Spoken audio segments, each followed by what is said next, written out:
Good morning and welcome to Accessing LA's Build With 2021.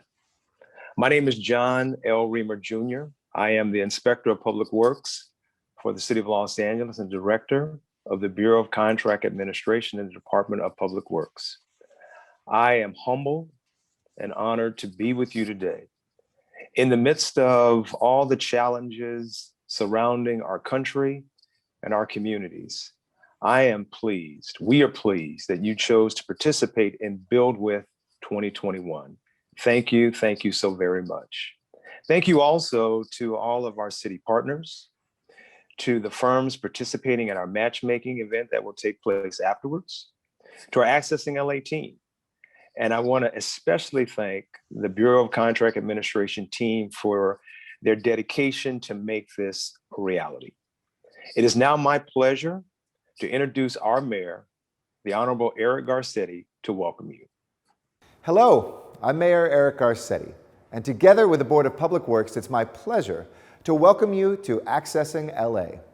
Today is about making sure there's a level playing field so everyone can share in the opportunities that our city creates. You know, so much is possible when we bring leaders like all of you together around a common goal, forging partnerships today that will help drive growth tomorrow. Partnerships that will create jobs, grow our economy, and bring people closer together. The connections you will make will only add to Los Angeles' economic momentum. And so I encourage all of you to continue to engage with this network and take advantage of our business portal, business source centers, and the LA Business Assistance virtual network. I'm excited to see what we can accomplish working together. And thank you all for accessing LA. Thank you, Mr. Mayor. Build With is in its 5th year and has become our annual construction matchmaking event we hold as we close out the city's Black History Month celebration. We're also joined today by 2 council members to help set the tone for our event. Our city's problems require collaboration and innovation. Los Angeles must create a framework that ensures African Americans and other people of color have access to the myriad of economic opportunities created by the city's infrastructure investments.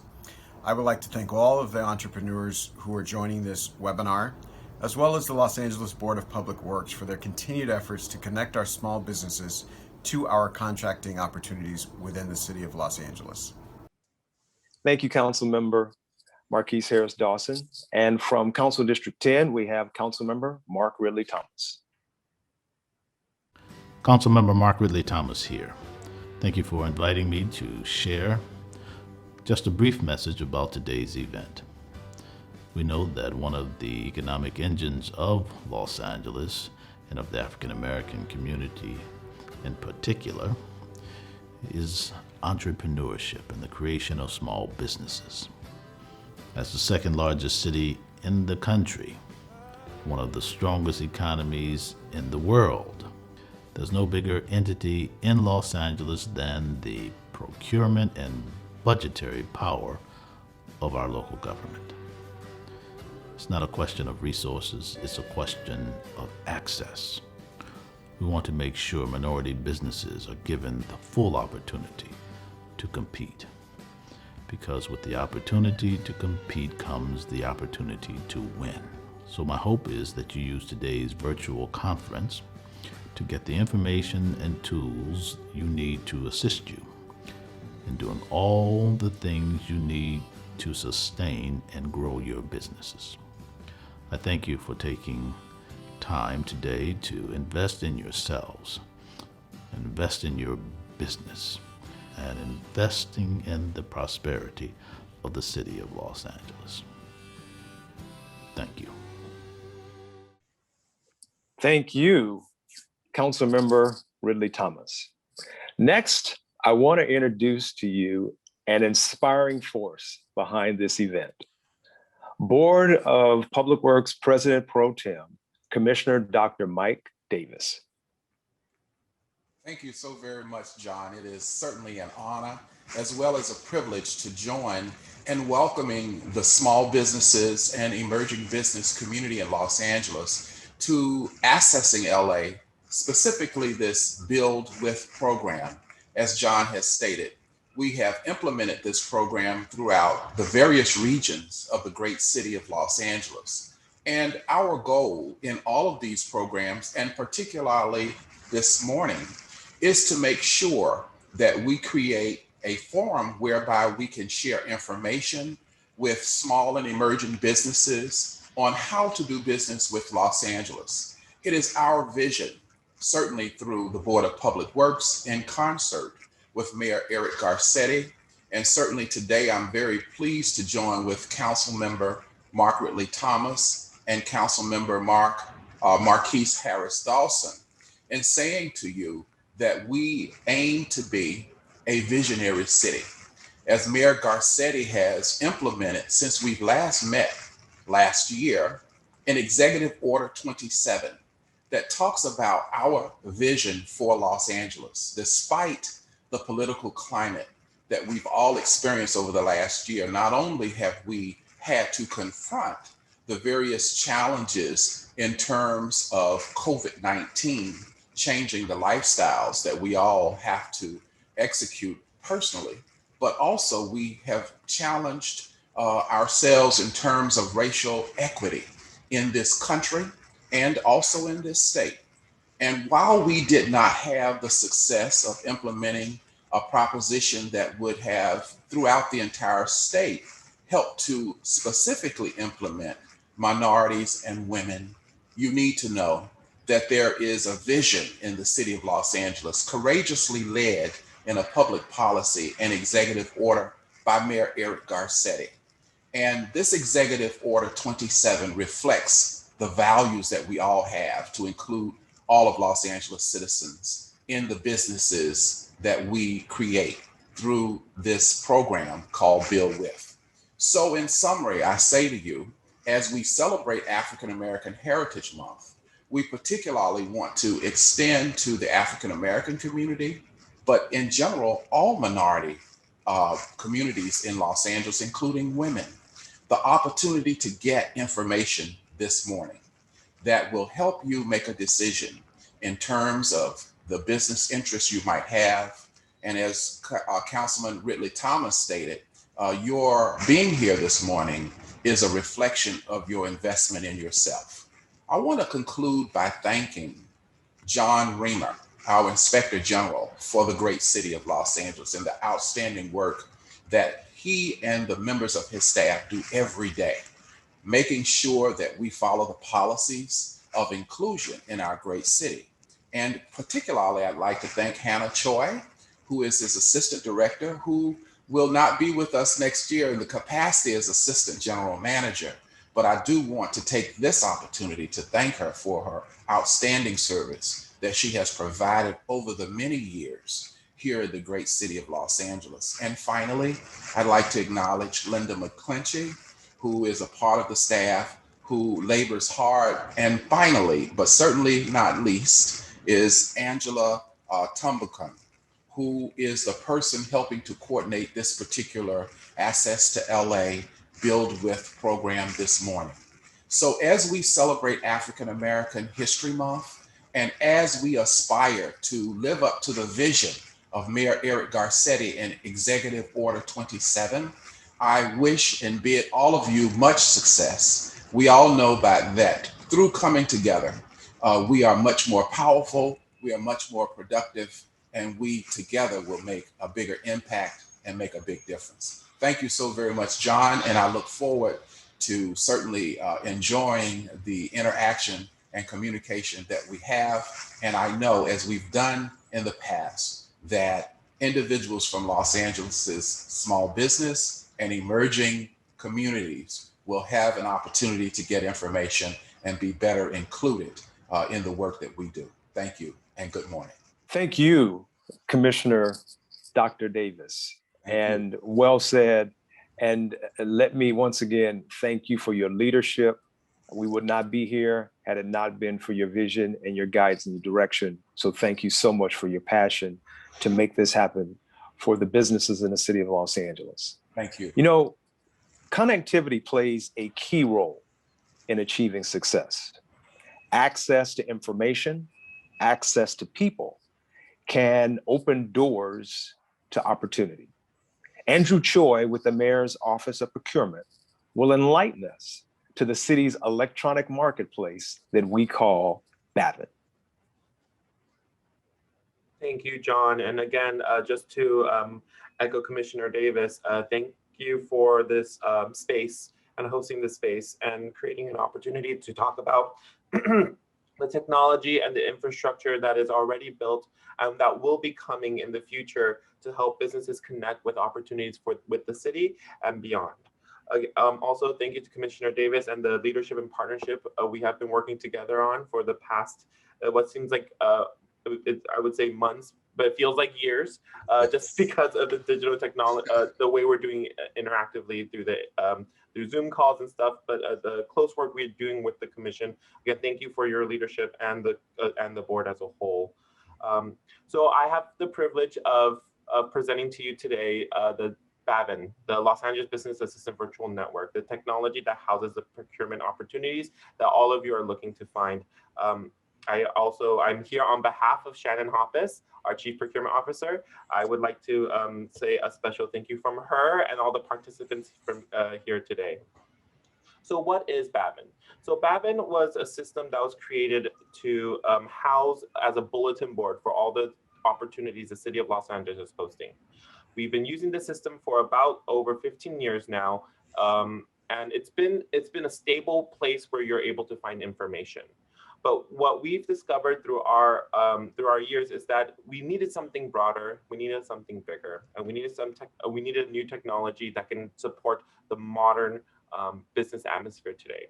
So the City of Los Angeles, under the leadership of Shannon Hoppus, the Chief Procurement Officer, working on with the Bureau of Contract Administration and the Board of Public Works, is working to create a new space, a new technology, a new system that will be able to house not only the city opportunities, but expand to a regional marketplace where both private and public opportunities can be housed in a centralized location. It will also create a space for businesses to be able to network with each other. So you're able to do kind of social networking within this space that we will be creating.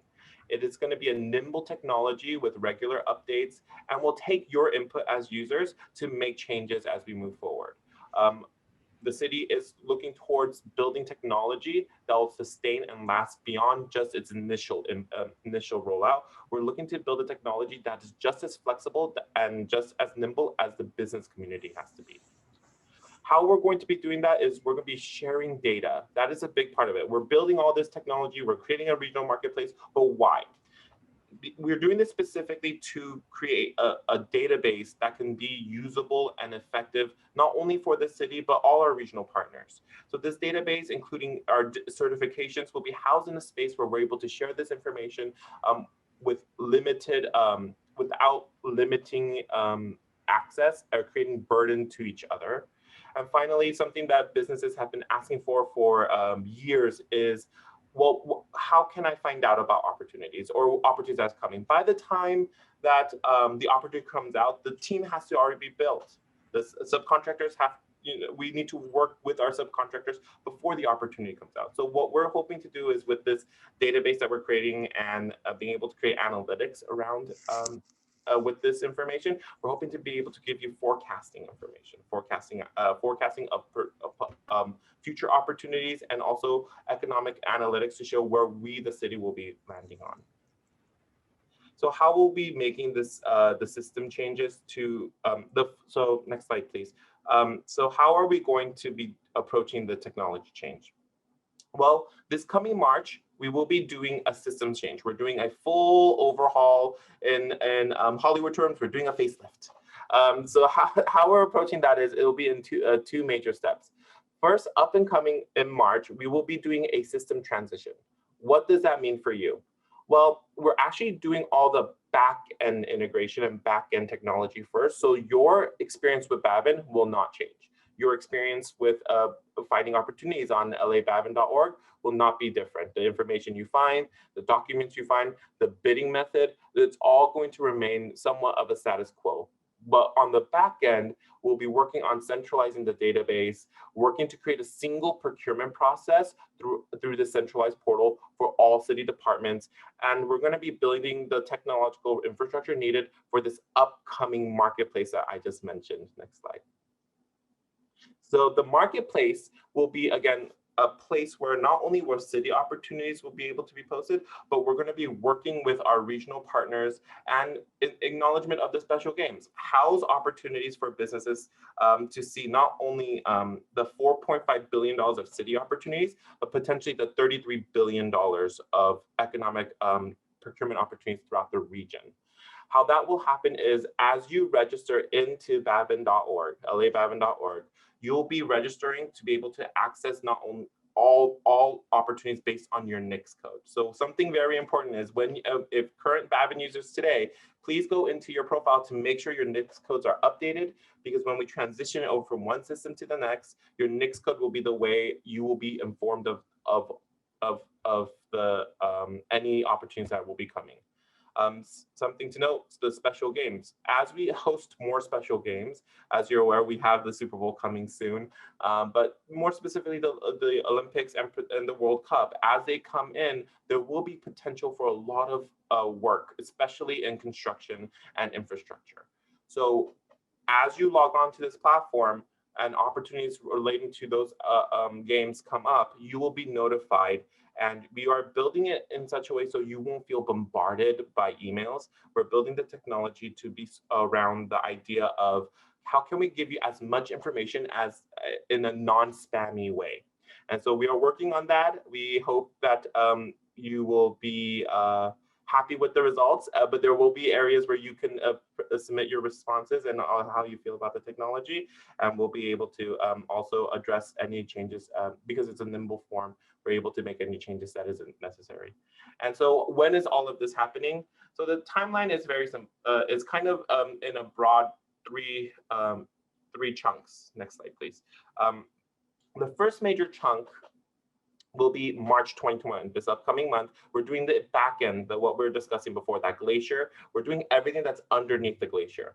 We're doing all of the infrastructure development, building the foundation, and making sure the system will be run smoothly. This coming summer, we are going to be launching the regional marketplace, and the Board of Public Works, BCA, and the Innovation Commission have been working very closely with us to make sure that this rollout of this regional marketplace will be successful. We are also working with our private sector partners who will be participating in this regional marketplace, and so that we will have a major launch and major information that will be emailed through our Bavin database. So again, if you want to know more about the potential opportunities and changes, get onto labavn.org, register, put in your NICS codes so that when changes are coming, you are notified. Back to you, John. Andrew, thank you so very much. And let me be a cheerleader also. Please register on LABAVN, our regional marketplace, electronic marketplace. It will be the place. We're in that word place, aren't we? It will be the place for opportunities where you can get information and you can meet people and you can grow and develop. Join LA Bavin.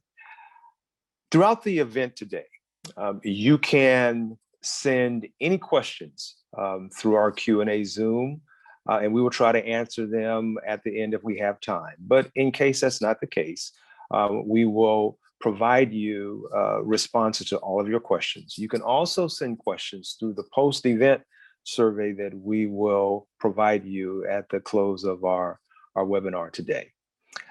I don't know about you, but I would imagine you appreciate partnerships. I know I do. They point me in the right direction. They alert me to those productive pathways where I can benefit tremendously. And the city enjoys some healthy partnerships. Several of those partners are with us today.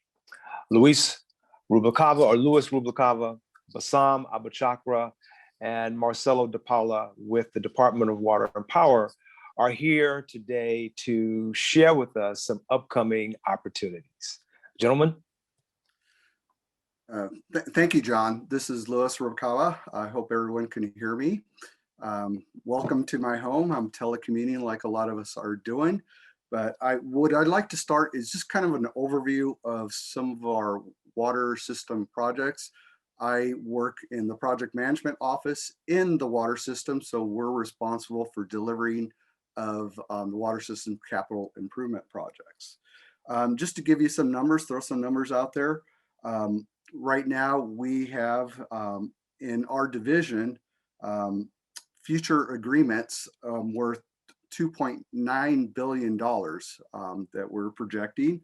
Our current fiscal year budget is $480 million. That's for fiscal year 2021. And next fiscal year, it goes up a little bit to $890 million.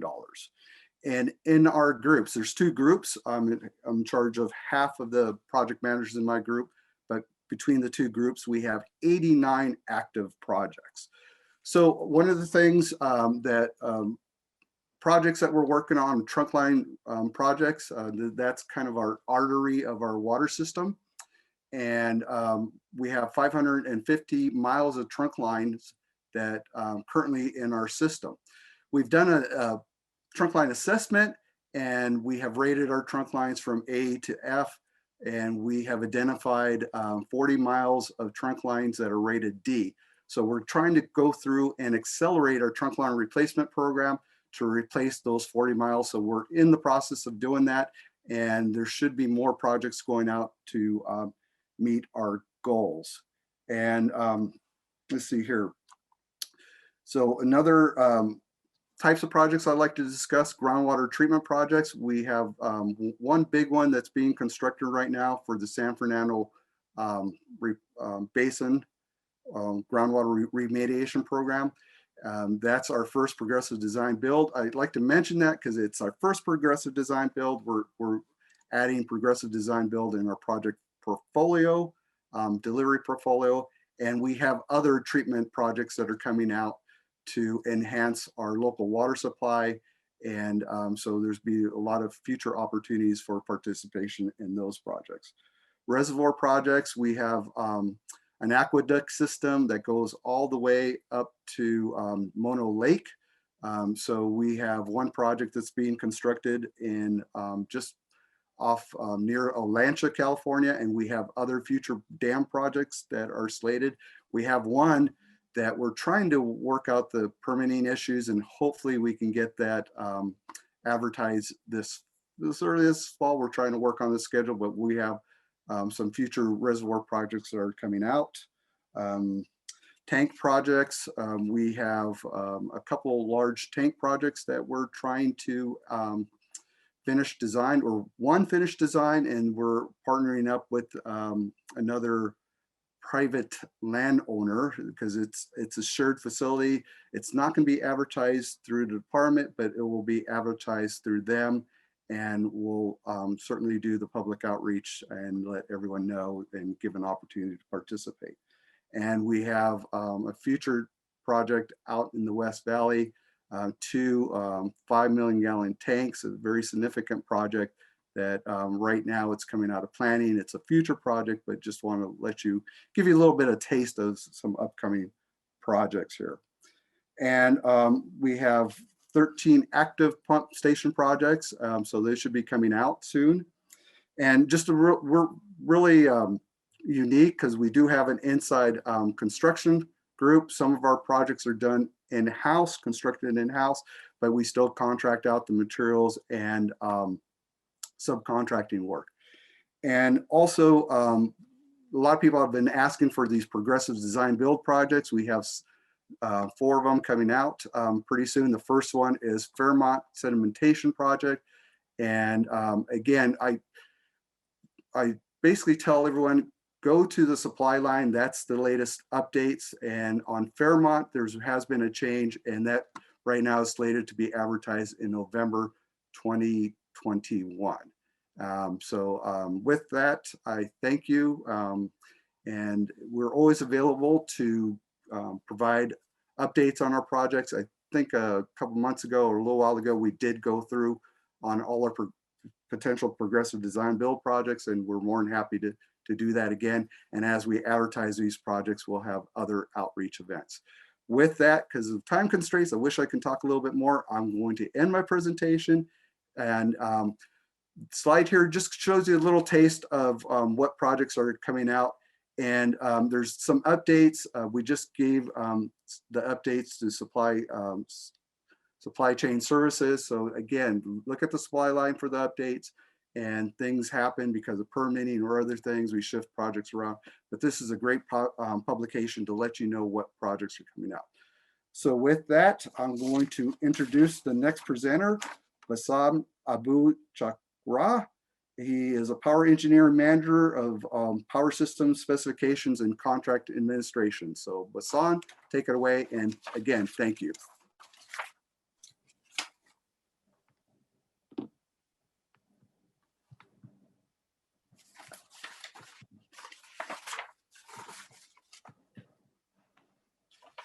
Good morning, everyone. Welcome, and thank you, John, for all your support during the years for DWP.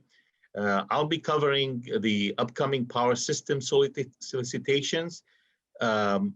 These are for the next 12 to 18 months.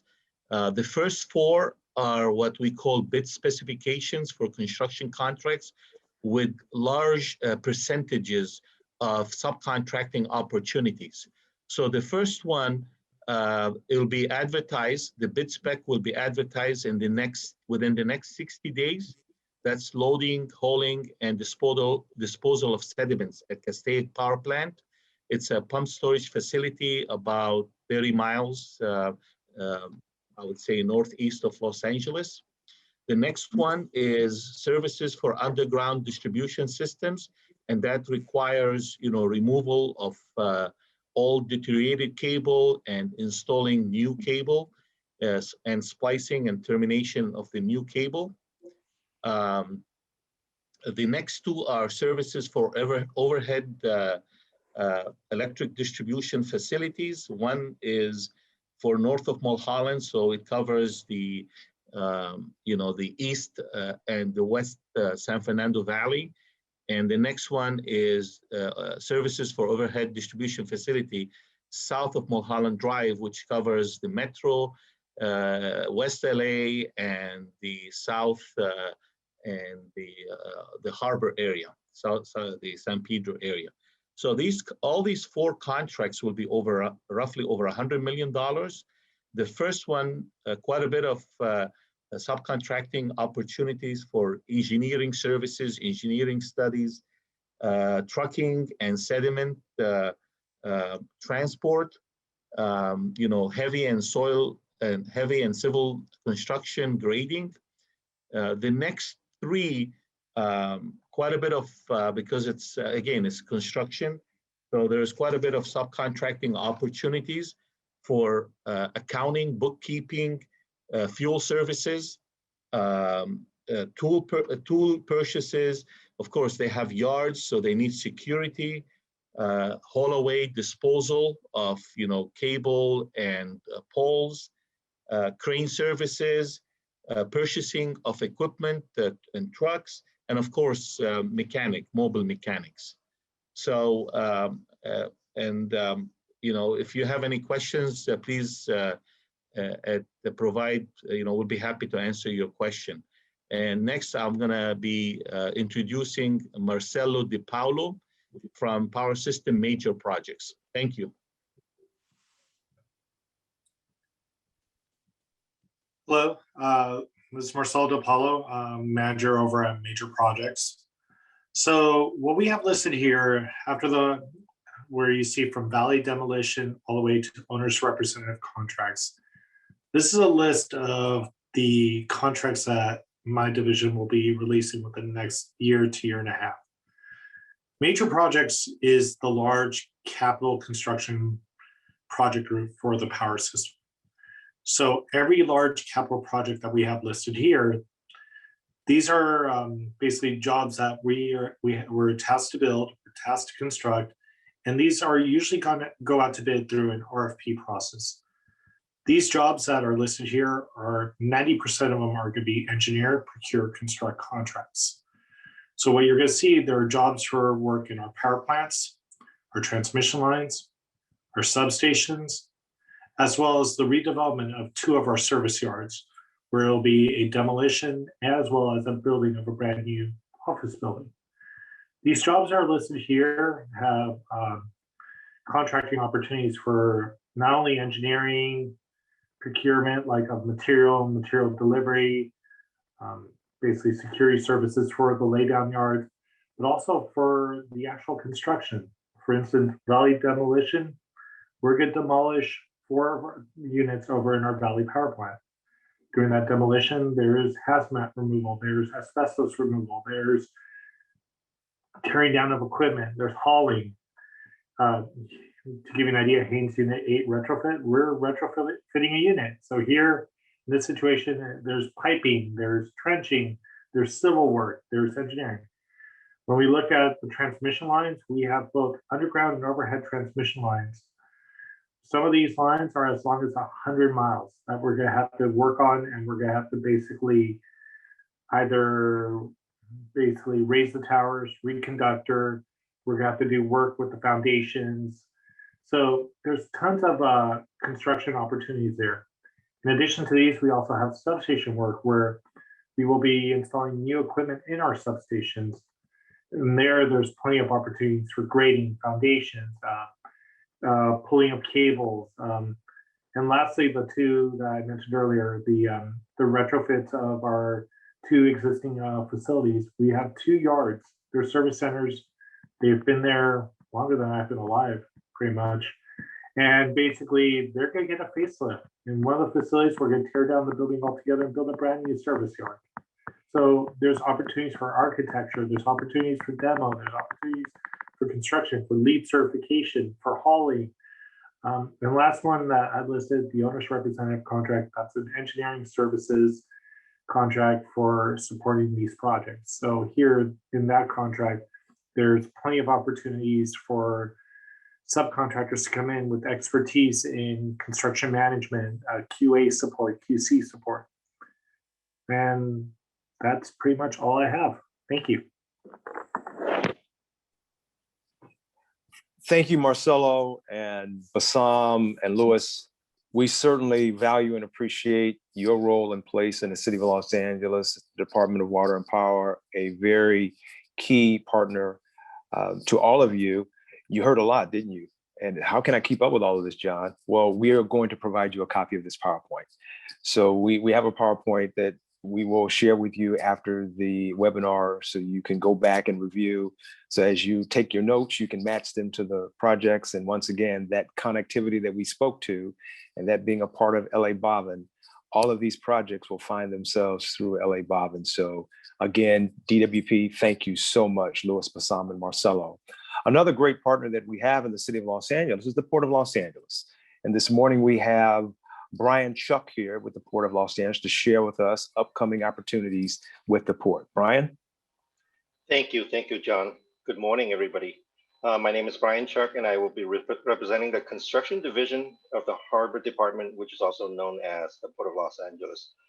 I'll go over our capital improvement program today. Next slide, please. I would like to spend a quick moment introducing the Port of LA to those who may not be familiar with us. This is just a beautiful view of the port, looking toward the Pacific Ocean toward the south. The Port of Long Beach is on our left and San Pedro is on our right. On the bottom left corner, you'll notice where the TraPac terminal is our fully automated container terminal, which was just completed a few years ago. These cargoes are basically moved by a bunch of self-driven cars. So next slide, please. San Pedro Bay Port Complex is the home of the Port of LA on the left and Port of Long Beach on the right. We are among the largest seaport in the world. Our combined cargo volume is ranked number 9 globally. Next slide. The Harbor Department was founded in 1907 We are a non-taxpayer supported department. We have 270 berth and 27 terminals. In the year 2020, we processed 9.2 million TEU of containerized product, which stands for 20-foot equivalent units.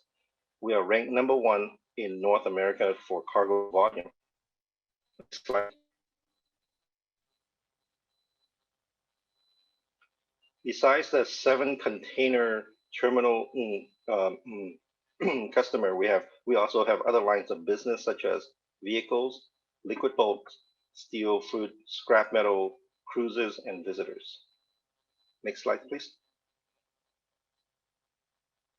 Our top trading partners are the countries across the Pacific Ocean, such as China, Japan, Vietnam, South Korea, and Taiwan. We import consumer products and export raw materials like fabric, soybean, and recycled paper. Next slide, please. With the revenue generated from the cargo volume, the port is committed to reinvest in our infrastructures as well as our community enrichment through the capital improvement program. Here is a list of our ongoing projects. For example, project #1 is a rail improvement project. Project #2 is the Wilmington Waterfront Project, which brings waterfront access to our community. Our third project is the Evergreen Terminal Improvement for future larger ship. And project #4 and 5 is the redevelopment of our historic ports of call. Next slide, please. Here is our upcoming projects projected to be advertised for construction bids in the year 2021 and year 2022. Like previous years, these projects are a mixture of infrastructures and community improvements. They range from marine oil terminals to cruise ship alternative maritime power. There's project for Front Street beautification and also an extension of the Wilmington Waterfront community project extending north to our community a few blocks to the north. So next slide, please. Most of these projects at the ports are heavy civil, general engineering construction work. Here's a list of our typical subcontracting opportunities. So if you feel like you fit any of these work, please register in our portal. Can I have the next slide, please? So please sign up as a vendor on our online bidding system. We call it CityBond, stands for Construction Division Business Opportunity Network. The website is at portoflosangeles.org/business/contracting opportunities/construction bids. Once registered, you will be notified whenever a project with your work category is posted for bids. We also rely on LA Bavin for our small business enterprise program, as well as the very small business program. Please make sure to register in LA Bavin. Next slide, please. We look forward to doing business with you. Thank you for your time. Thank you, John. Thank you so much, Brian. If you're like me, you're like, wow, the city of LA has a lot of opportunities. It does, from the Department of Water and Power with major utility to the Port of Los Angeles with opportunities there at the port, import, export. And I remember when I started with City, this department that I referred to as Department of Airports at the time, I won't tell you how long ago, 1985. And I said, this is a city department? Most certainly it is. LA World Airports, all who come in from air, this department, a tremendous opportunities. Chamberlain Duro, another great partner with the city, is here to share with us about the current and upcoming opportunities. Chamberlain? Thank you so much, John, for hosting this. Thank you for being here. Thank you also to Commissioner Davis for the opportunity. And as more anything, thank you all for being here on this call. So very important. Thank you. Next slide. And that's a nice view of LAX we've all seen before. Next slide, thank you. Okay, great. So I just want to give you just some background on the airport generally. LAX ranks third in the world for airport and passenger service. In 2019, we were breaking records. We hit 88 million passengers. Obviously, last year, it was something a bit different. COVID-19 kind of really came through and kind of changed aviation kind of going forward. Last year, we had 29 million passengers. That's about a 67% decrease in the overall airline traffic. So I just want to give you a perspective there on how we are recovering here at the airport, as all aviation is across the country. But we're doing all the right things in our terminals to kind of get people back and forth safely, and look forward to having you as guests at the airport when the time's right. We also have an airport in Van Nuys as one of the world's busiest general airports, as well as owning property up in LA Palmdale area as well. Next slide, thank you. So LAWA normally procures over 500 million annually in RFEs, goods and equipment, material supplies, non-professional services. I mean, you name it, we procure it. It's one of our, as an airport, you know, as we're so very, very busy, we rely upon our partners to help us go. Right now, we are in the middle of a $14 billion project, construction, as well as our professional services. Is our land access modernization program. We started about 2 years ago. So we're very, very excited about that. And only selling more opportunity for our partners out there like you. Next slide. Okay, so I want to talk just a few moments about certifications. I know a lot of you are certified or are looking to become certified. These are the primary certifications that we're looking for at the airport. So the SBEs, the LBEs, the local small companies, which are kind of a combination of the first two, DBEs for our landside and airside projects, airport concessions. If you are an airport concessionaire that wants to kind of, you know, sell your product or service in our terminals, our airport concession disadvantaged business enterprise would be the certification you wanted to kind of look at, and as well as our DVVEs, disabled veterans certifications as well. So we'll talk about that a little bit more in our presentation, but these were the core certifications that we're looking at if we want to do business at the airport. Next slide. There's more information on who is actually doing the certifications. As John mentioned earlier, you'll receive a copy of this slide. Please reach out to these people directly if you have any questions regarding becoming certified for the airport. Next slide. And as you've already heard, and you'll continue to hear, LA Bavin is where we procure and put out our opportunities. So if you're looking to do business with the airport directly as a prime or as a vendor, we post our opportunities on a very frequent basis on this platform. We're very excited about the upcoming updates. As was told to you by my colleague, Andrew Choi, I think it's going to be a great platform kind of moving forward to really kind of understand upcoming opportunities from LAWA and our other city partners. So make sure your profile is up to date. Make sure your NAICS codes are up to date. Your certifications are strong because we will be procuring more opportunity in the years to come. Thank you. Next slide. Okay, so the division I work with is business, jobs, and social responsibility. As you can see on the right-hand side of our core mission is really to maximize our access to business and job opportunities, and really ensure that local diverse communities benefit from LAWA's investments, and also really be the global standard when it comes to, you know, corporate and social responsibility here at the airport. It's a huge initiative we're doing here at LAWA, and to make sure that we are doing all that we can to make sure that our small business communities are taking advantage of what's happening here at LAWA. Next slide. So as I mentioned earlier, we are in the midst of our capital improvement program. It's going to be an ongoing project that we're doing probably for the next couple of years, actually. Here's a quick breakdown of how we are investing our funds kind of moving forward. So we have our tenant projects, which are pretty much our airline terminal projects, our LAMP projects, which consist of our two major projects, which is our APM, automated people mover, as well as our consolidated rental car facility. So anybody who's been around the LAX campus in the last couple of months knows what I'm talking about.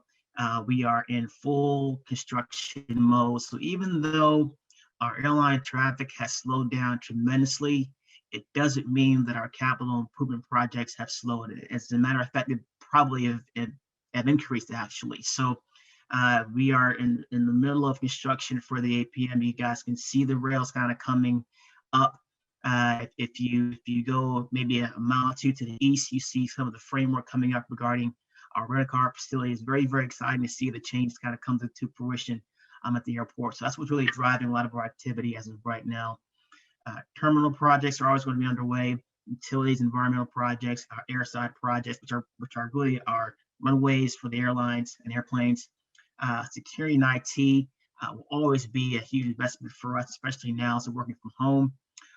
Other landside projects, and obviously planning and study projects. These are EIR projects as well. So you can kind of get an idea that it's a lot of opportunity, a lot of spread around from construction to professional services as well at the airport. Next slide. This is just a description. It's a little visual so you can kind of see kind of the activities happening at the airport now and over the next couple of years. As you can see, it's going to be a huge bump. A lot of that's going to come from our APM projects.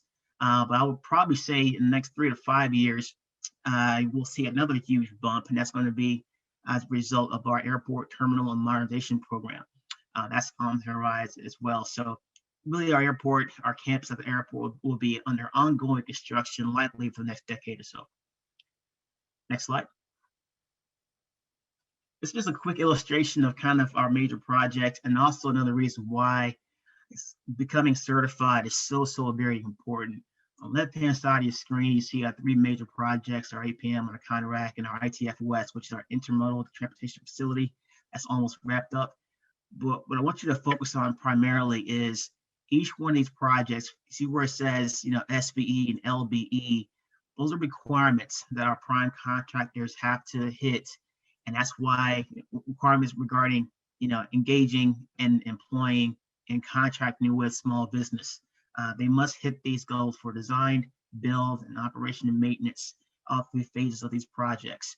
So I just wanted to kind of throw this in there so you guys can understand that LAWA is very serious about making sure that we have inclusivity with all of our projects. By inclusivity, we're talking about really employing small and local business from LA County. That's what we're looking to do. That's what our prime is looking to do.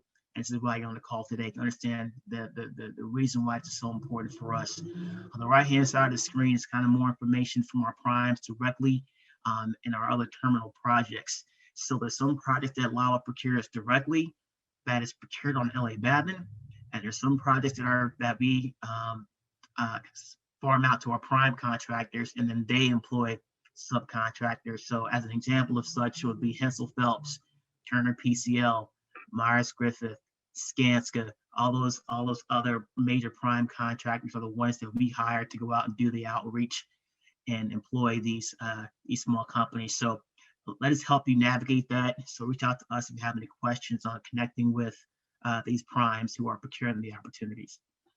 Next slide. Just some general advice as you kind of move forward. You're doing half of it right now. That's understanding the opportunities and knowing who is presenting in front of you, like myself and other colleagues on the call. Make sure you're certified. Make sure you're always building your capacity. Always plan for the gap network. And by planning for the gap, we're talking about making sure that you are financially ready to bid on these opportunities. And also always bid for profit. Make sure that when you submit your bids, that you're doing it with your own bottom line in mind. Next slide. And that's it for me. Thanks so much for your time. Here's my email address. Feel free to email me if you have any questions. Happy to speak with you. And best of luck in your journey. Thank you.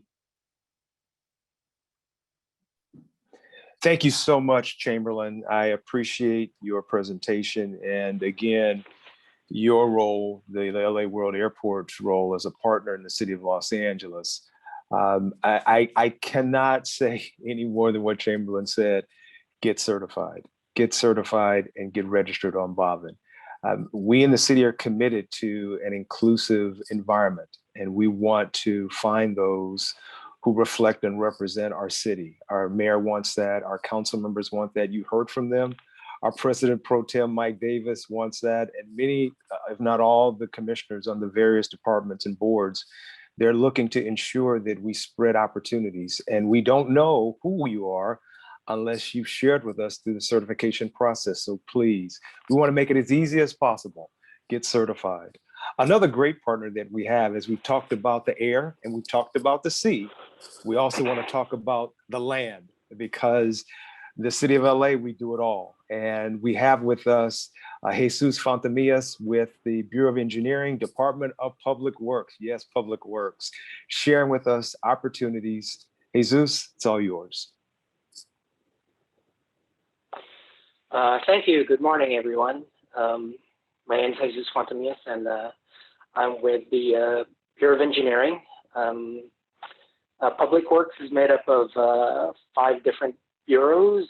Engineering is one of them, Street Services, Bureau of Construction Administration, Street Lights, and Sanitation. Next slide, please. So I'm going to touch these topics over here today. I know LA Bavin's already been talked about, but we'll talk about it some more. Next slide.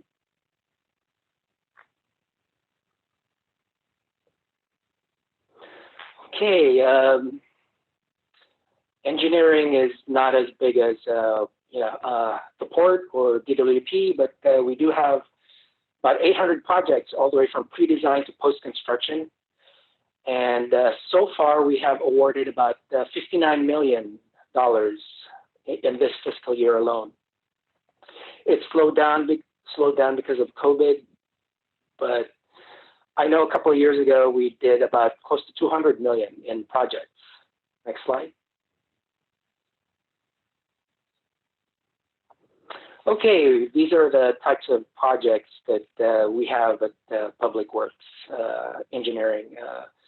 Sewers, both new and rehabbing sewers, storm drains, streets and sidewalk improvements, municipal facilities, police, fire facilities, and also sanitation. We have a lot of air treatment facilities that have gone up the past few years. We also work with Rec and Parks with their facilities, and of course, bridges. Next slide. I can't emphasize enough, LA Bavin, as Andrew has said, and Chamberlain, get certified for MBE, WBE, SBE, and all the other certifications. It's very helpful for the mandatory subcontracting minimum that all the projects that we give out. Also, don't forget your NAICS code. It was mentioned earlier. This is your niche job that you offer. Next slide, please. So these are the anticipated construction projects. If you want to look for them, you can go to eng.lacity.org and click on the contractors page. Over there, you can see you can scroll down and see the anticipated construction projects, and you will see all the project lists, and we will check that out later. Also, at the very bottom, there's a current project out to bid. So if you're interested in a project, click on that, see who has downloaded those projects, plan holders. So once you see who downloaded, maybe you can talk to the contractors that have downloaded, and maybe you can work with those primes and get contact. Next slide. So on the left-hand side, this is the sample of the list of projects that we have coming up these next 3 months, all the way up to a year from now. So I have to emphasize that we picked the contractor with the lowest responsible bidder. Usually, most of the time, the mandatory subcontracting minimum is 25%. Also, we give credit to local business up to 8%.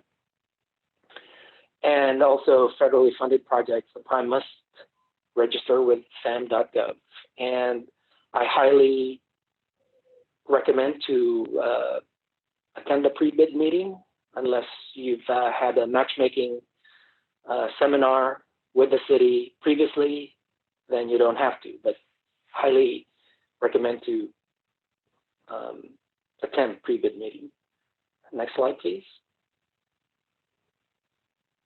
So these are some of the upcoming projects. A slope stabilization and bridge project coming up, 18 million projects, and some of the subcontracting opportunities are soil anchor, landscaping, road striping, paving, excavation and holloway, and also pile installation, and of course traffic control is needed. Next slide. Another upcoming project also is the ATP Cycle 3 Jefferson Boulevard. This is a street project again. This is worth $5 million in Council District 8. Some of the subcontracting opportunities are traffic control, landscaping, and irrigation, traffic signals and signage, excavation and holloway, road striping, although that should be same as traffic, and also some light electrical work. Next slide. And that's my presentation for today. My name is Jesus Fontanillas, and there's my email address. If you need any question, if you want to ask any questions, please reach out. Thank you.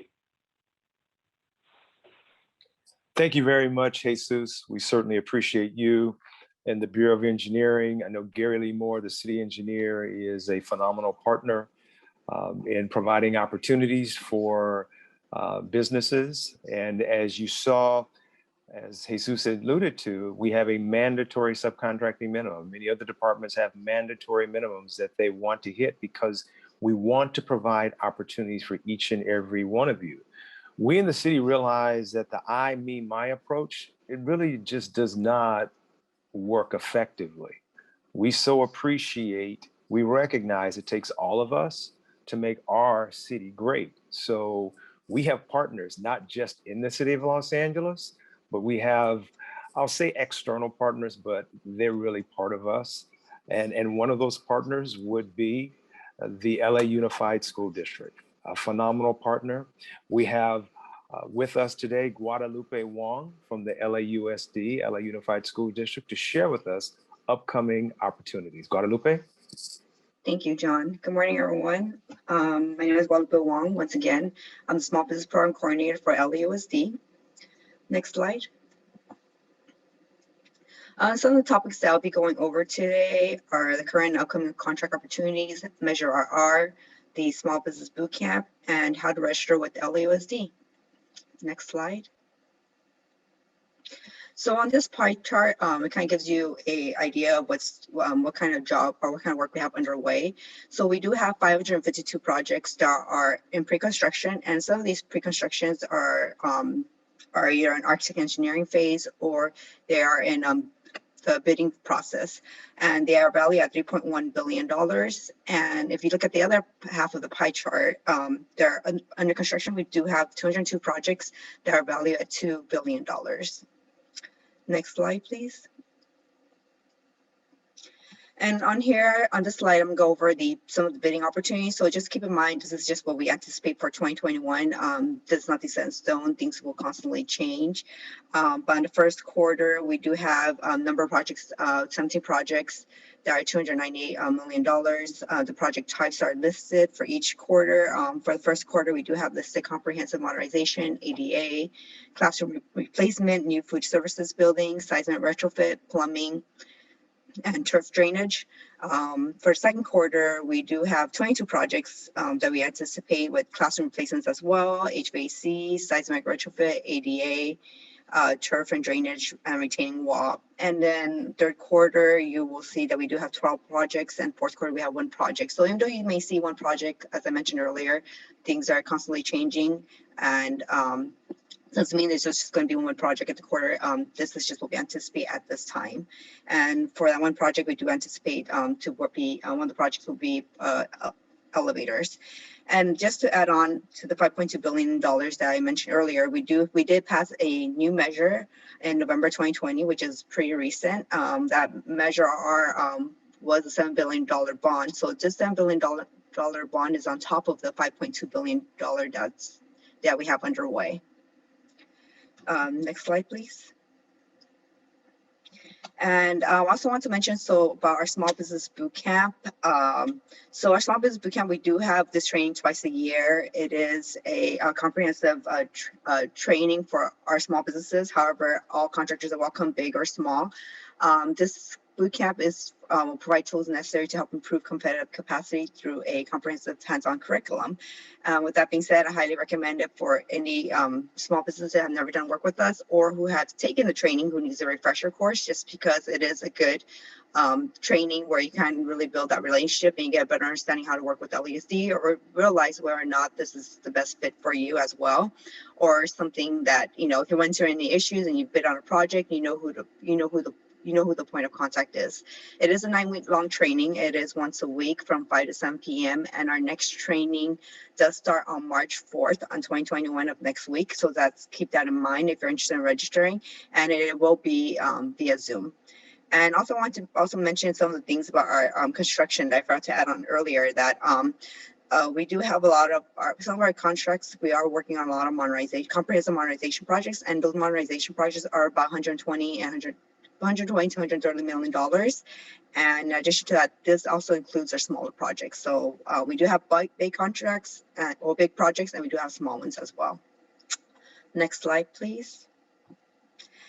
And this is our registration and certification that I want to go over. So on the first website that you see listed, that's where you want to register for bidding opportunities. You can constantly check that every day. However, we do recommend that you register so that you don't miss the opportunity, because once you register and you select the right NAICS code that pertains to what your company offers, you will receive an RFQ or RFP through email. So that's what we highly recommend, so that you can receive notification immediately. Some certifications that we do currently certify is micro business, small business, and disabled veteran business. So back in October, we did pass a new resolution where we are expanding from disabled veteran business enterprise to veteran business enterprise. We're currently working on the system to be updated to certify VBE. However, at the moment, we are only certifying disabled veterans until we update the system. So just an FYI. And lastly, I have the small business website listed. So in this website, it'll provide you information about a little bit about our program. In addition, you'll learn about upcoming events, and that's where you will register for our small business bootcamp. So if you're interested in registering for our small business bootcamp, please go ahead and click on that website and then register. Thank you. Next slide.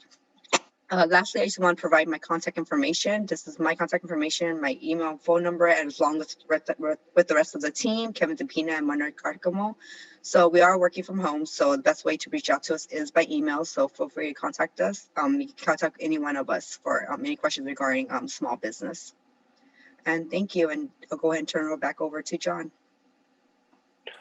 Guadalupe, thank you so very much. And thank you, LAUSD, for your commitment and all that you do for the region of Los Angeles. We certainly appreciate you.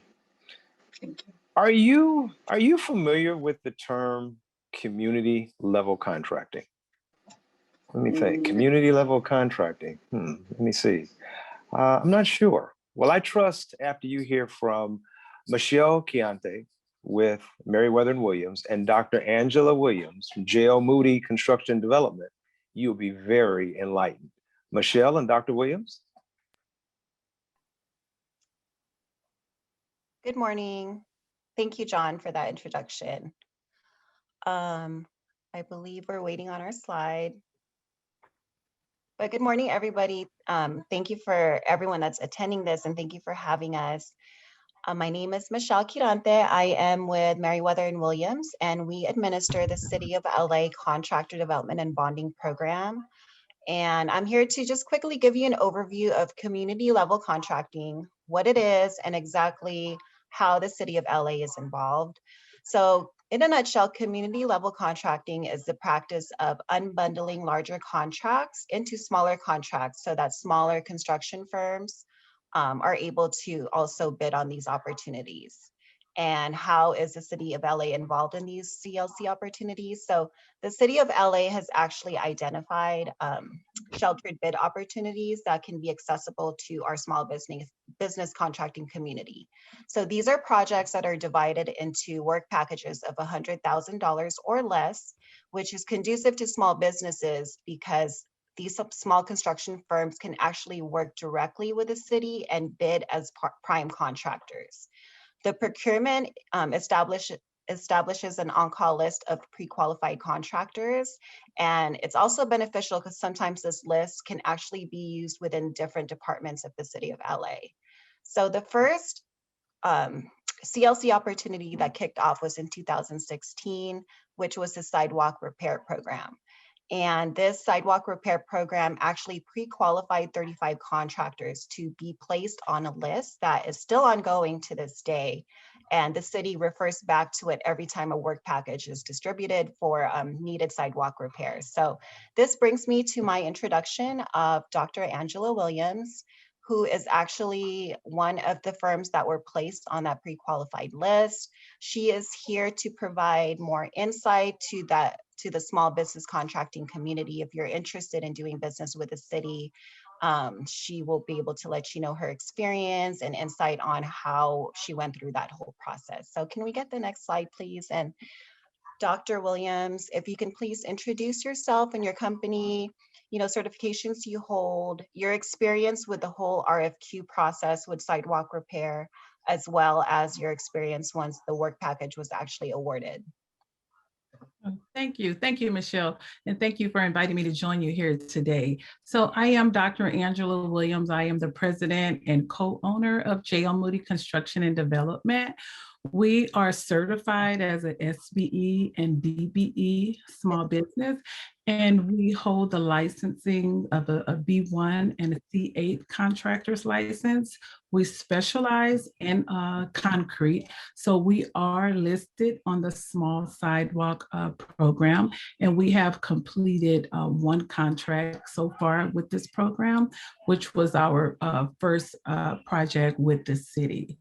So as far as the work package, the distribution of the work package, I believe having the stipulated prices listed for the work package was quite helpful. And also having these packages awarded without having to compete in the bidding process was very helpful in assisting us as a small business for the first time working with the city of Los Angeles.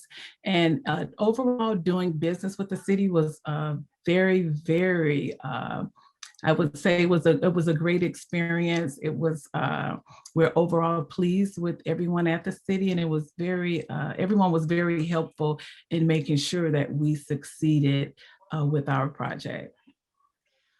Now, you mentioned this was your first project with the City of LA. Do you look forward to doing more business? Are you looking forward to more CLC opportunities that are coming up? Also, if you can provide any type, any small challenges you experience and how it has helped JL Moody grow. Well, actually, yes, I am looking forward to doing more business with the city. In fact, the experience was great. And I am looking forward to participating in more of the CLC projects, because I would say that is the most beneficial project program for small businesses. And then I also like to say that participating with the bond assistance program, that was very helpful, working with you all at Merriweather and Williams, just attending the various workshops and helping us to prepare the RFQ so that we were responsive and everything was submitted correctly and just overlooking everything. So that was helpful, and also being there and supporting us throughout the project and making sure we had the tools and information to be successful. Perfect. Thank you so much, Dr. Williams, for sharing your experience. And we're looking forward to, for the City of LA to creating more of these opportunities for small businesses. And I just want to reiterate to our contracting community listening right now that the City of LA is not only committed to creating these sheltered bid opportunities, but also making sure that you have the proper resources so that you're not only getting help responding to the RFQ and the whole process, but also making sure that you're successfully completing these projects. And, in the future, that will enable you to bid on more opportunities with the City of LA, as well as other public agencies or even large prime contractors. So if you're interested in hearing more about community level contracting or the City of LA Contractor Development and Bonding Program, which is actually a free program that's sponsored by the city to help you as a small business just elevate and making sure that you have the proper tools and resources and knowledge so that you are able to bid on projects with the city, please reach out to us. Our information will be on the next slide that is coming up. And if you have any questions, I can, direct you further and get you more assistance and make sure that you're able to bid on these projects successfully. Thank you so much for having us today. I don't know if you want to say a few more things, Dr. Williams, but I appreciate you coming on with me today. Oh, yes, I'd like to thank you for having me today. And also I'd like to thank the City of Los Angeles and the contract administrations for putting on this webinar today, because it is very, very helpful for small businesses. And I look forward to doing more business with the city. Thank you. Thank you. I hope everyone enjoys the rest of the event.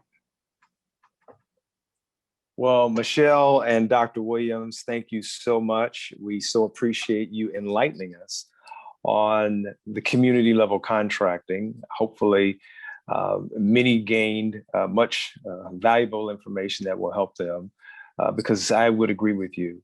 We do in the City of Los Angeles want to create all opportunities and roads and pathways for small businesses and local businesses to grow and develop. And this is just one of many tools that we've found to be very successful. And Dr. Williams, you speak to that. So thank you for being with us today.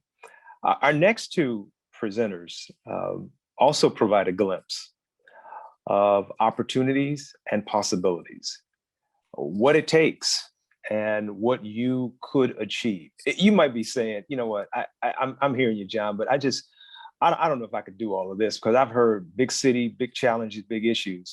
Well, yes, big cities, big challenges, but not big issues, big opportunities. And we have Val Marielle, Falcon Construction, to share with you what it's like to begin and provide some insight into this journey with the City of Los Angeles. Val? Thank you so much, John. And a special thank you to the team at the LA Small Business Academy for giving me this opportunity.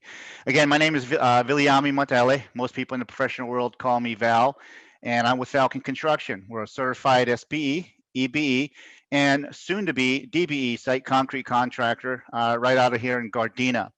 So today my message is specifically targeted at those contractors or sole proprietors out there that are currently in the residential or commercial job segments, but are looking to understand how to transition into or incorporate public contracting into their business model. So a quick overview of today, I'm going to be talking a little bit about my journey, my company's journey, some of the fundamental things that you need to have in place before involving yourself with public contracting. And then lastly, a clear and precise roadmap to how we secured our first public contract. Next slide, please. I know that I know nothing. I've always loved this quote because for me, it was an attitude. And going into construction, it was the kind of attitude I had to have. Why was this important? Well, let me give you a quick background. So I graduated back in the mid-90s with a sociology degree out of Santa Cruz. From there, I jumped right into sales, and I was in sales for about 10, 15 years, working for a consumer electronics company out of Carson. 2007, amidst the worst housing market, I decided to start a concrete company. And from there, 2015, we've started to involve ourselves, building relationships in the commercial work. And then the end of 2019, rolling into 2020, we said, hey, let's take it a little further, involve ourselves into public contracting. So as you can see, it was a 13-year learning curve for me, but the I know that I know nothing attitude really carried me and keeps me curious, hungry for knowledge, and always challenge. Next slide, please. So some of the fundamental things that you have to have in place or reinforce concrete foundations within your business. You've got to determine a business structure. One of the important things is incorporate your business, whether it be an S Corp, a C Corp, an LLC. I'll let you do the research and find out what suits you best, but this will bring discipline and structure to your organization. Number two, operate a proper business. Stop paying the guys cash, stop paying people out of your checkbook, and really track your expenses. Find out what you're spending on material, and making sure that you are making a profit or not making a profit after every month. Use a proper payroll system. This is very, very important because when you go out there to get a certification for an SBE or a EBE or a DVBE, they're going to ask you for your financials. They're going to ask you for profit and loss statements, and having like a QuickBooks or ADP software is going to allow you to procure that information and be able to provide that very effectively. And then hire an accountant that's understands your business, that understands construction, understands electrical contractors of that nature. But I think the most important thing here is having a vision. I think having a 5-year vision is very important. And it could be very simple. It could be just maybe you want 20 employees in the next 5 years. Maybe you want a bigger office in the next 5 years. Or perhaps you want to be a $10 million business in 5 years. But that vision is going to help you start to really scale and help you grow your business through the next 5 years. Next slide, please. So this leads us into what sort of roadmap did we use to allow us to secure our first public contract, which happened to be an Auschwitz power upgrade contract for all of you UCLA Medical Center, pouring concrete pads for emergency generators. So I think the first thing you got to ask yourselves is, am I committed? And if the answer is yes, you can move on. So you've got to be committed to this. Development's real key here, because involving yourself in things like the Los Angeles Small Business Academy, the Clark Construction Partnership program, the Caltrans Mentor Protege program, or the LAUSD boot camp, all of these things are going to that you immerse yourselves in is going to allow you to really understand and start to see the big picture of becoming a public contractor. Next important thing is to do is you got to register your business with the DIR. There's the website there on the slide, and it's $600 annually, but you've got to register the business with the DIR. Fourth thing, jobs. Now you can start to look at jobs. LA Babin's a wonderful tool for that, where you can go there and look at historical awards on jobs that some of the big guys have done. You can kind of figure out pricing from there by seeing what they were bidding out. Bid America. This is a pay site, but they organize a lot of the municipal jobs, public jobs, and they have it all in one place. We can go out there, look at plans, and bid on them. Now, another key thing here you finally move into is certifications. SBE, DBE, and DVBE are three big ones. Metro has a wonderful way of processing this. It's all online, so that's one good way of processing your application. But these are all very important because a lot of these public contracts are going to have what they call BIPs, or business inclusion programs, where they have to give you a certain percentage of that work, and the prime has to meet that. And lastly, bid. Go out there and bid jobs. But if you're like me and you don't have this massive team of estimators, and it's just I've got 2 guys on my team, you're going to want to use some kind of tool that's going to help you be more efficient and streamline how you do bids. And I think things like Bluebeam or PlanSwift, software like that is really going to allow you to bid a lot quicker and more efficiently. Where I can measure a 1,000-foot curb and gutter within 10 seconds. Google Earth is another wonderful free tool out there where you can be at the job site that you're looking at in 3-dimensionally and not have to be there physically to look at the lay of the land. But other than that, that brings me to the end of my presentation, and I hope the information I provided will be of value to you in some way. And with my sincerest appreciation and gratitude, thank you so much. Well, Val, thank you. You got me excited and fired up, Val. I almost want to become a contractor listening to you talk.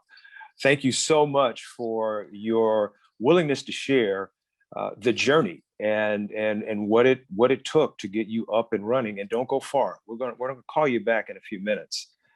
Next, we want Kevin Ramsey of Alameda Construction to come and share and provide some insight into what you can accomplish. Kevin. Hey, thank you, John. Appreciate it. Thank the city of LA. Thanks Accessing LA. Appreciate you guys having me on. Glad to come and tell you about myself. Next slide. Yeah, my name is Kevin Ramsey. I'm president of Alameda Construction Services. We hold a variety of contractors license. As you can see, some engineering and general building and some specialty licenses. I got educated recently at the University of West LA. That's the law school.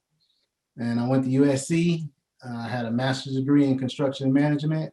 And I also went to Cal State LA with a business and administration degree. And before that, I went to Southwest College. So I've been in the LA area all my life.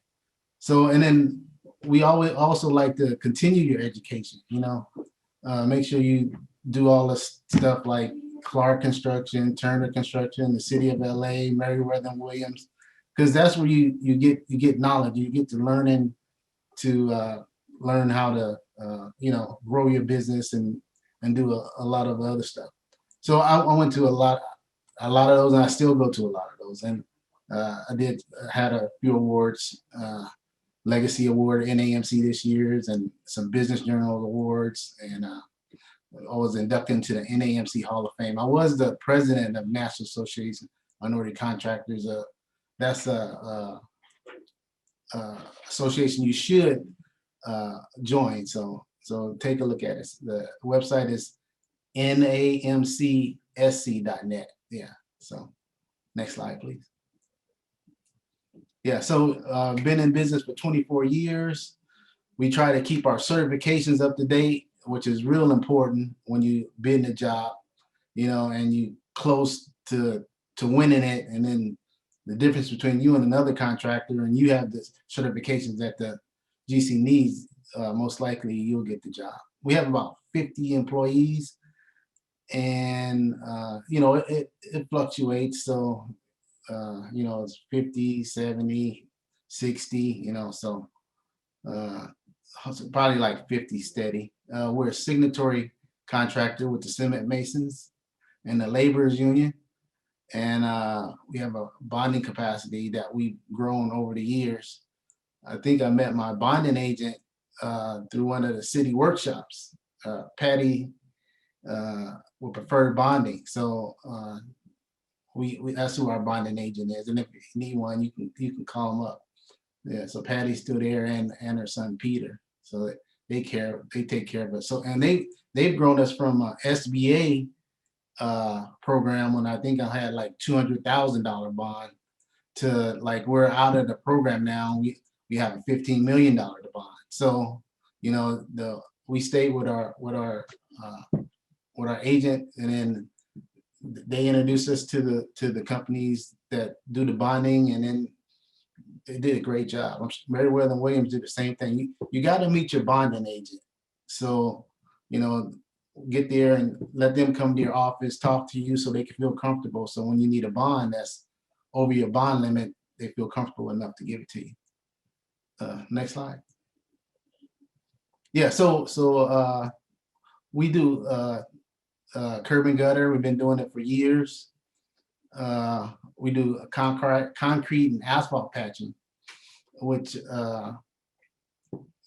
we started doing because we were trying to, after we pour our curb and gutter, you got a slot patch. So you got to patch your asphalt back, and it was hard for us to find somebody to do it. So we started doing it for ourselves, and then we started doing it for the gas company, patching back the trenches when the pipeline contractors came through there. We do backfill, minor demo. And another thing that we've done over the years is install protective bollards. It's another program, kind of like that CLC type thing with the gas company, where you install bollards in front of gas meters. So if somebody's backing up, they'll hit the bollard instead of the meter. Let them know that something's back there. And it has helped us a lot. We did it for like 4 or 5 years, and now we're doing it again on residential homes. Next slide. So with the city of LA, I started way back. The city has a program called the As Needed hauling program, street services, and I had a 10-wheel dump truck, and it was old and raggedy, and but I had all my insurance and stuff, so I applied for the program and got accepted. And at first it was on a temporary basis. Now it's on a permanent basis. We've been doing that for like maybe 20 years now. And then after that, I got awarded from Building and Safety the annual barricade contract. So city of LA, like if somebody's squatting in a home that's vacant, they have to get them out. So the police would get them out, and then they call us up to board up the property. And that's something that is still going on. They just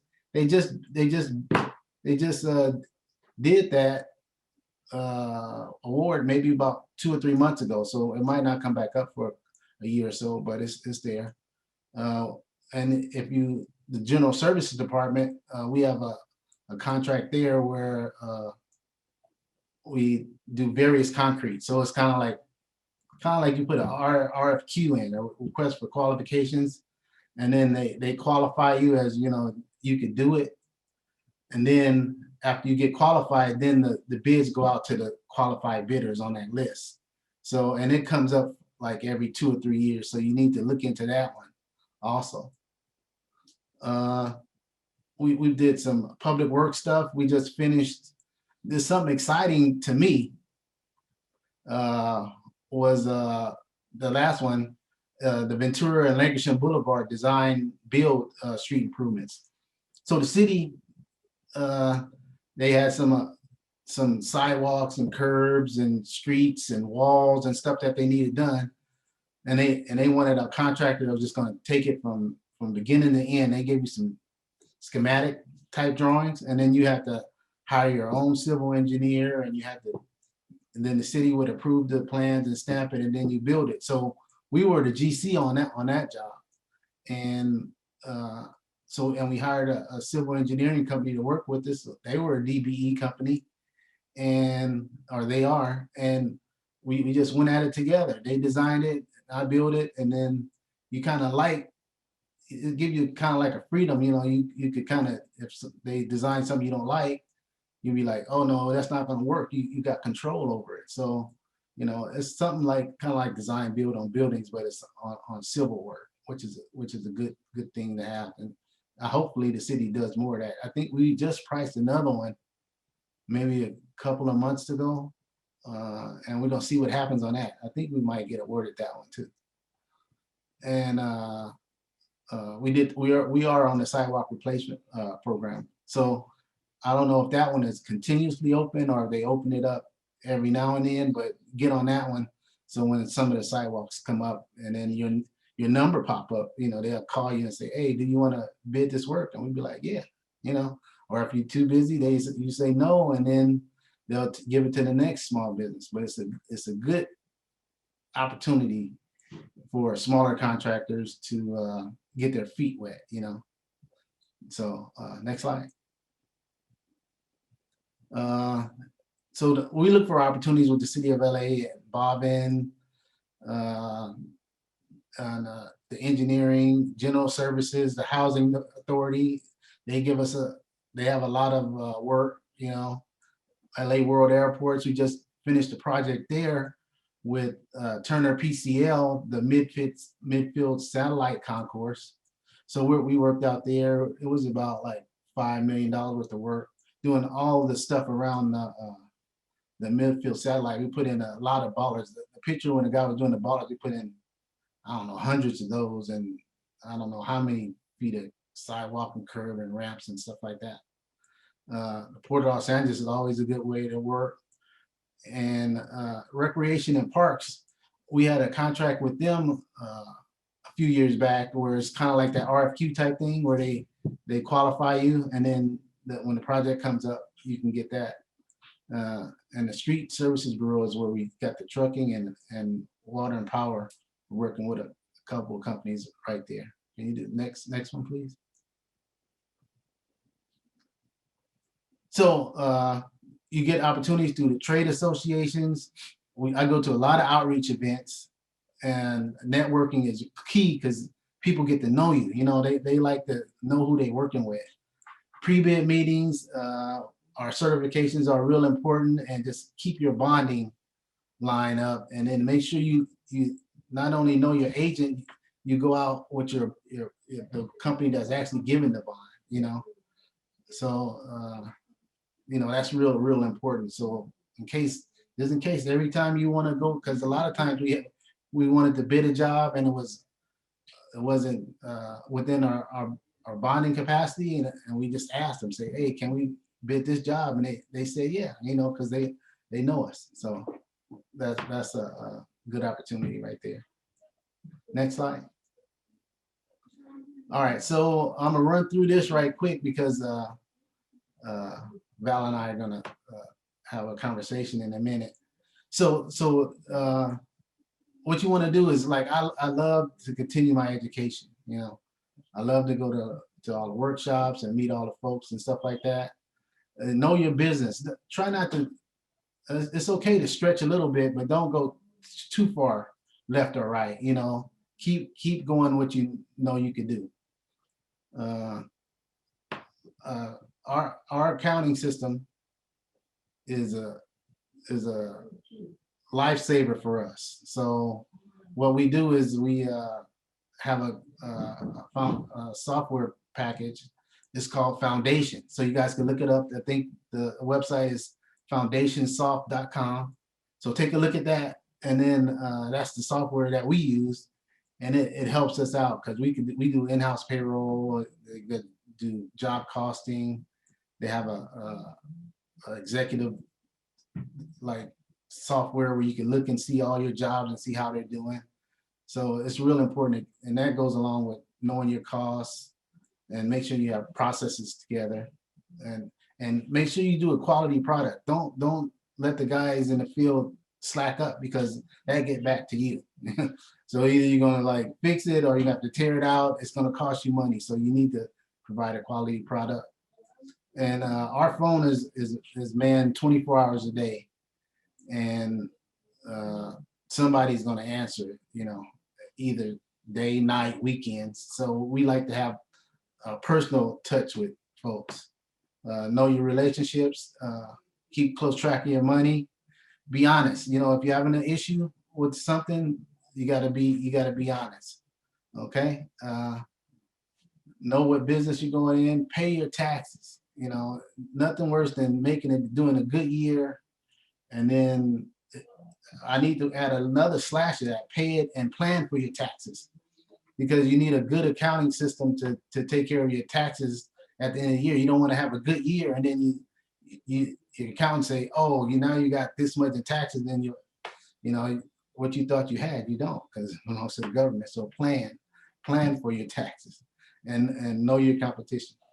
Next slide, please. Well, that's me. I want to thank you very much. Thank you, John. Appreciate it. Kevin, thank you so much for sharing the possibilities. We're going to ask Val to come back now, and the two of you have a little conversation based on some questions that were submitted. Val? Okay, thank you, John. So what I got here.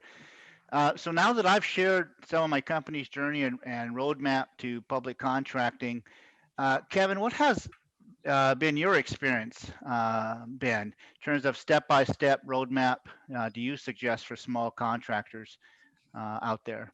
Well, I would say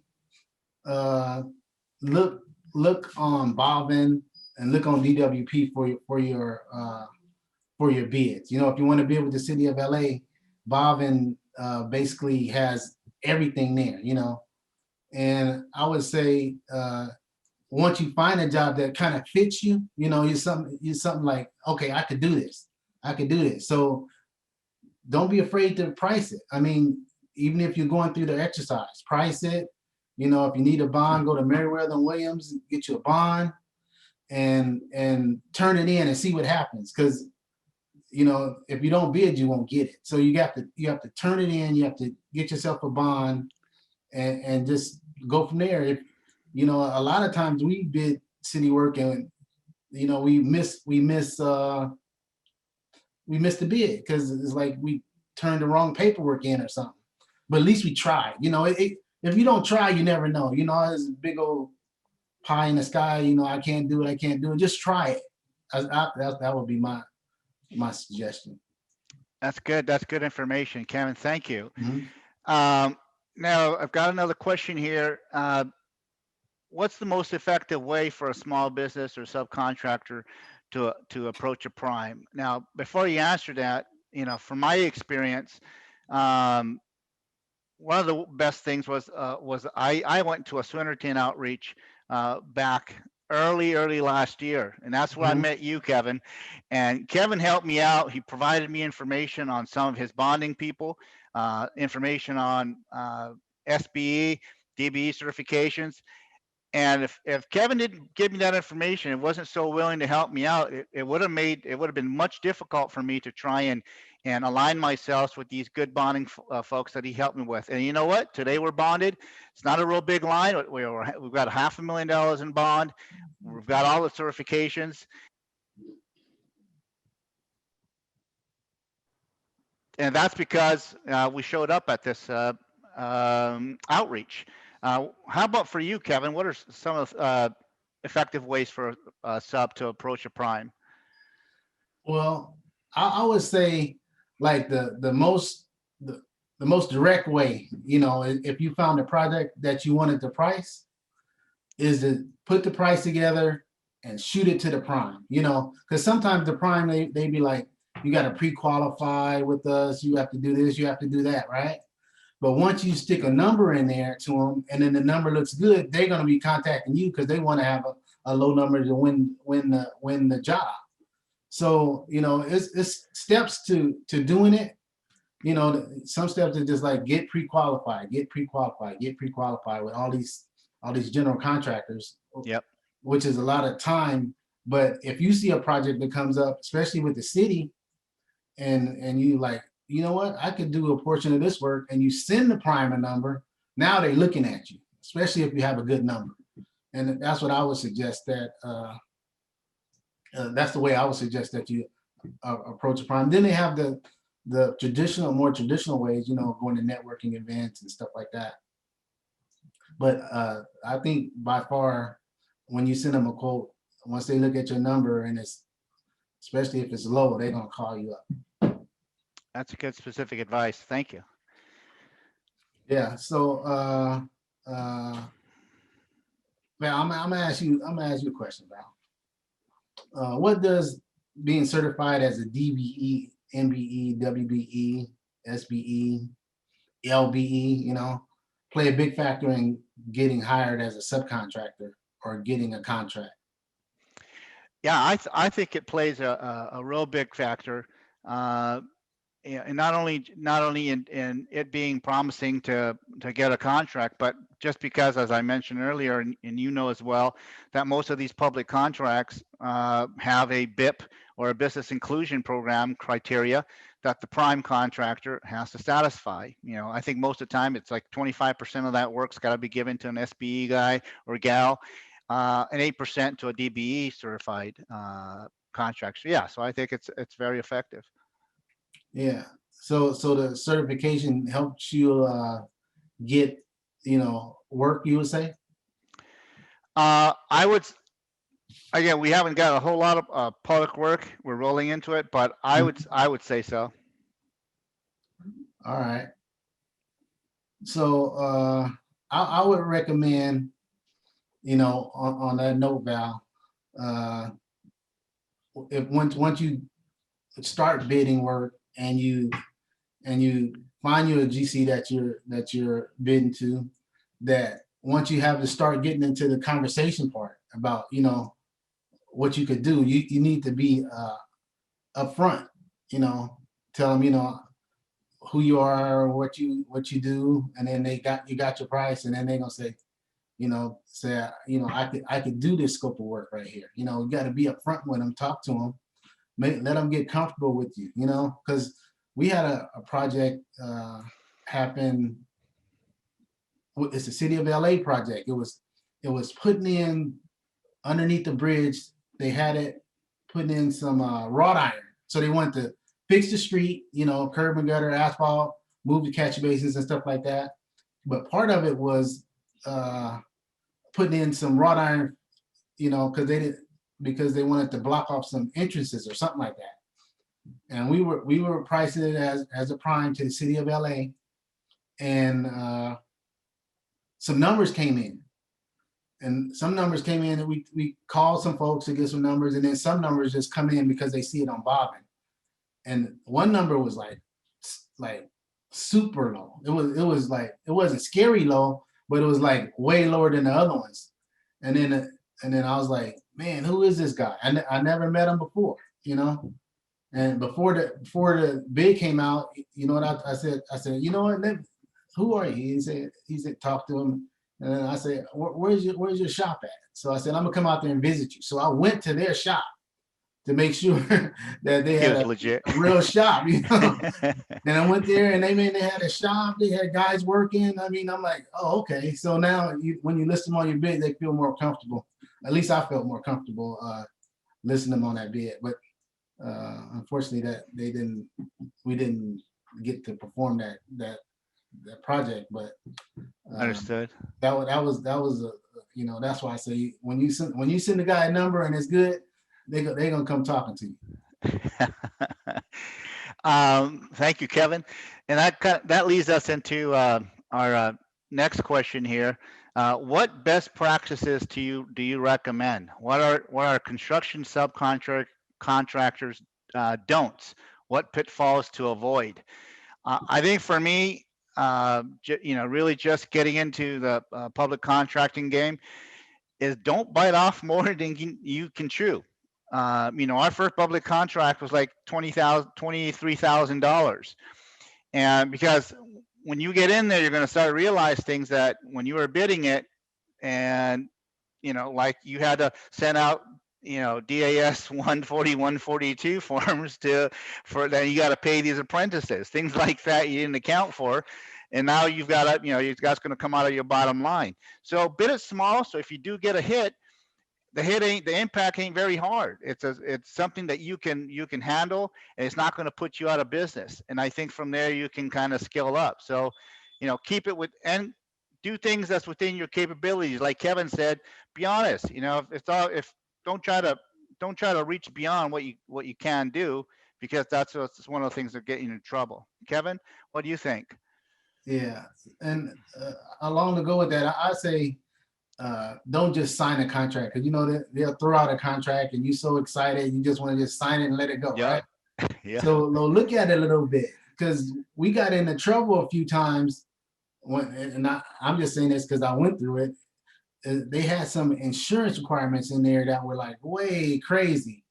That some pollution insurance. They wanted you to have $10 or $15 million general liability. I mean, it was on and on and on, but I was so excited to sign it. I sign it, and then now I gotta call my insurance agent and be like, hey, how can I get this insurance? You know, it's money that you didn't include, right? Yep.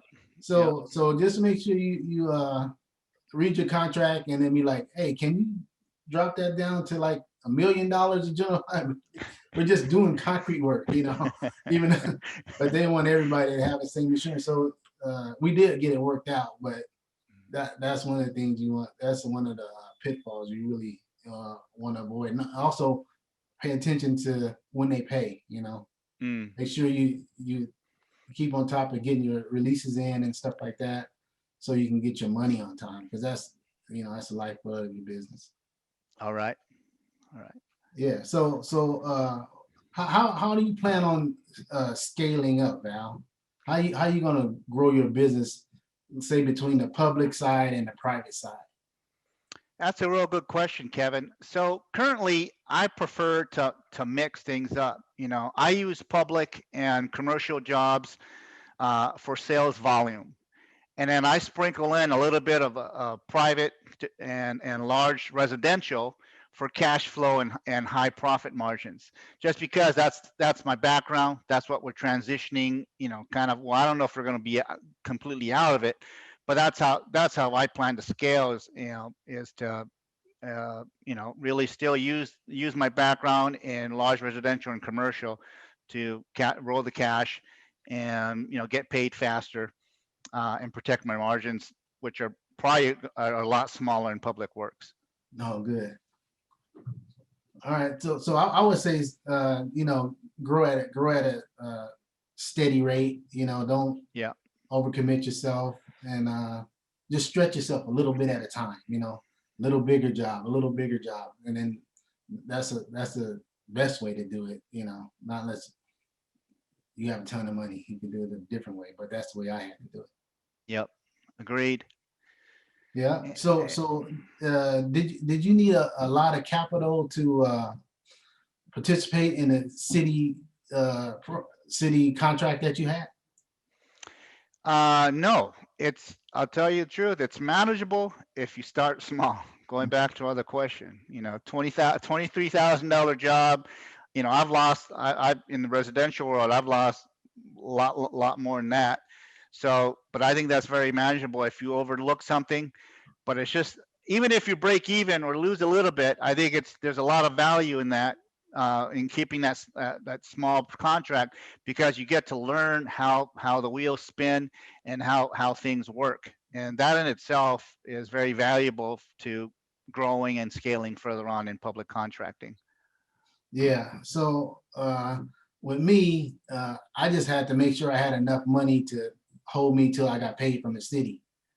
So, like you say, if it's a small job, you might just need a little bit of cash, because you got to remember about your employees. You got to pay them every week, right? So you got to have that money. Your suppliers, you might hold off a little bit, because they're willing. They're a bigger company and they're willing to work with you as long as they know they're going to get paid. Yep. They might charge you some interest or something like that, but make sure you got enough money to hold you through until you get it. Get paid. Yeah, that's right. Yeah. Let's see here.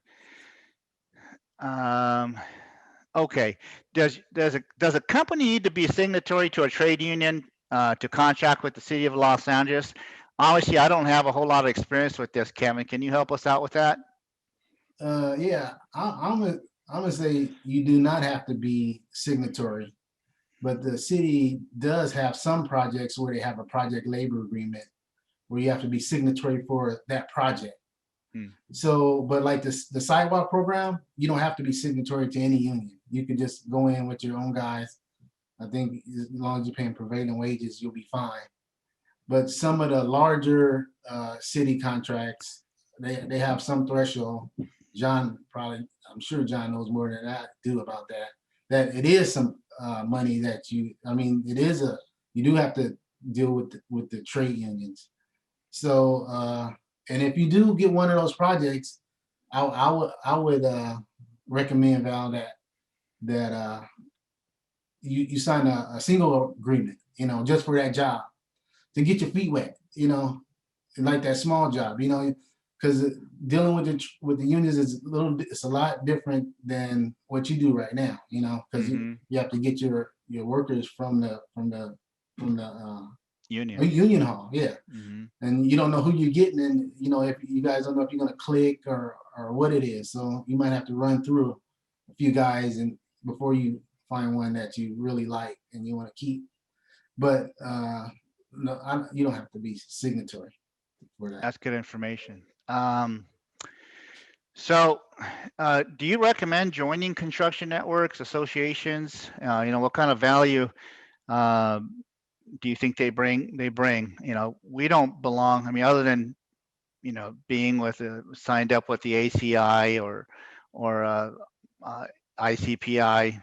What are your feelings about construction networks and associations and things like that? I love them, because the thing you get the GCs are looking for smaller contractors, subcontractors. They don't have to be small, and they do it through trade associations. You meet with your peers. You talk to other companies that are like the same size or a little bigger or a little smaller than you. You guys could talk about stuff. Like insurance agents and bonding agents and attorneys and accountants and stuff like that, they join these trade associations, and then you can find some get folks in order to do your taxes. Our company that we use for our taxes is Gelman LLC. They're in Orange County, and it came through Metropolitan Water District meeting that he was speaking at. And I was like, his name was Glenn Gelman. He was the founder of it. He passed away now, but he said, come talk to me. I'm like, Glenn, I can't afford you big accounting firm. No, he said, come talk to me. And they worked with me, and it's the best thing you can do for your company is to have your accounting system in place. Because it helps if you're looking at a job, you want to know what job is making you money. You want to know which one you're bleeding cash on. So you need a good accountant, a good accounting system to make that happen. Agreed. Thank you. I saw the questions I see, Kevin. Yeah, me too. Gentlemen, I am just in awe. I truly am. I so appreciate the genuineness and the transparency in your sharing and responding to these questions.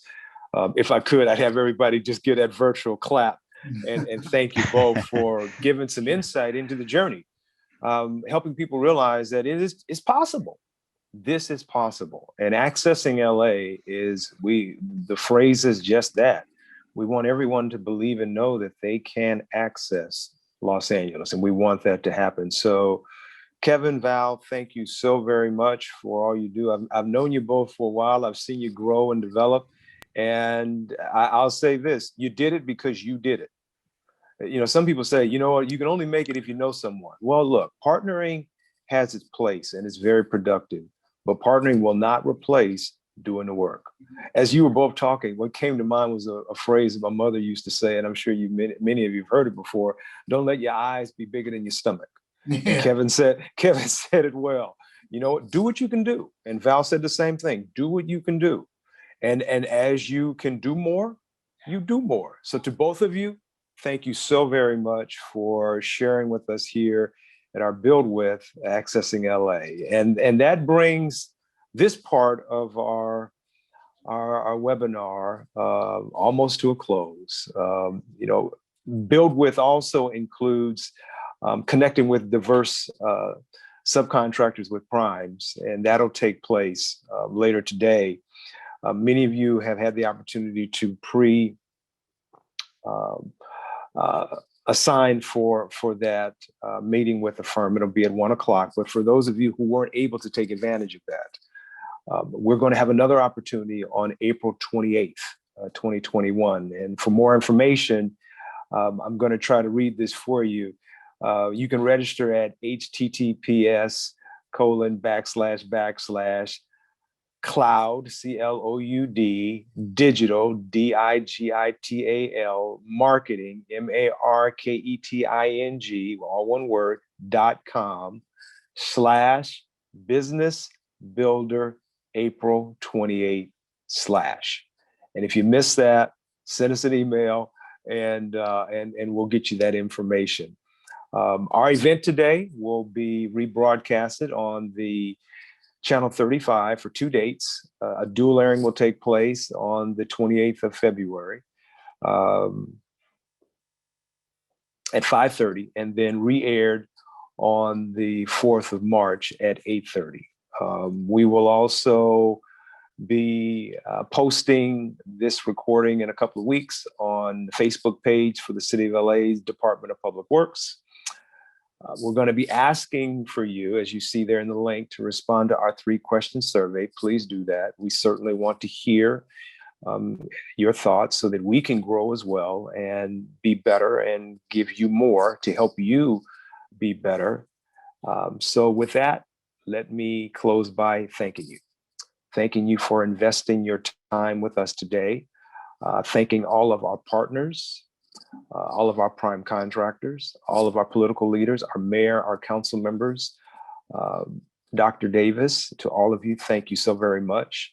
If you came here empty, we're so hoping that you left full of tools and information that will equip you and assist you in accessing LA and being the best you can. So stay safe and stay healthy until we see one another again. Blessings to each and every one of you and great success to you in your businesses.